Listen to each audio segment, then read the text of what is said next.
టాలీవుడ్ చిత్ర పరిశ్రమలో తీవ్ర విషాదం చోటు చేసుకుంది. ప్రముఖ లిరిక్ రైటర్ కులశేఖర్ హైదరాబాద్లోని గాంధీ ఆసుపత్రిలో కన్నుమూశారు. కులశేఖర్ వయసు 53 సంవత్సరాలు. కొంతకాలంగా అనారోగ్యంతో బాధపడుతున్న కులశేఖర్ ట్రీట్మెంట్ పొందుతూ మంగళవారం కన్నుమూశారు.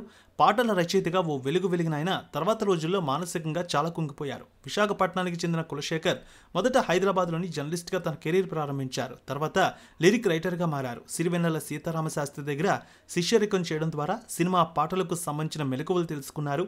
ప్రముఖ డైరెక్టర్ తేజ దర్శకత్వంలో వచ్చిన చిత్రం సినిమా ద్వారా పాటల రచయితగా పరిచయం అయ్యారు.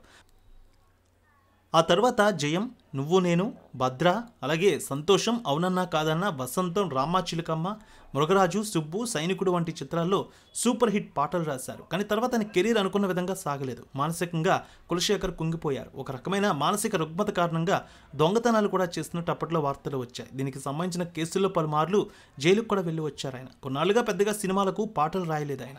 బయట కూడా కనిపించడం లేదు. అలాంటిది ఇప్పుడు ఆయన చనిపోయారని తెలిసి సినీ పరిశ్రమకు చెందిన వారు సంతాపం తెలియజేస్తున్నారు. కులశేఖర్కు భార్య, 2 పిల్లలు కూడా ఉన్నారు. ఎల్లమ్మ తల్లి ఆశీస్సులతో ఫోన్ ద్వారా జ్యోతిష్యం చెప్పబడును.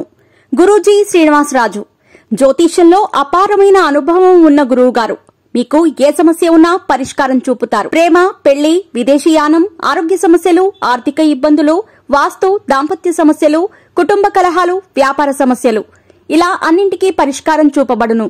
మీరు ఫోన్ ద్వారా లేదా వాట్సాప్ ద్వారా గురూజీని కాంటాక్ట్ అవ్వచ్చు. మీ డేట్ ఆఫ్ బర్త్, మీ ఫోటో బట్టి జ్యోతిష్యం చెప్పబడును. మీరు ఎక్కడెక్కడో జ్యోతిష్యం చేపించుకొని నిరాశలో ఉన్నారా? ఒకసారి ఈ గురువు గారిని సంప్రదించండి. మీ సమస్యకు పరిష్కారం పొందండి. Cell number 7098888511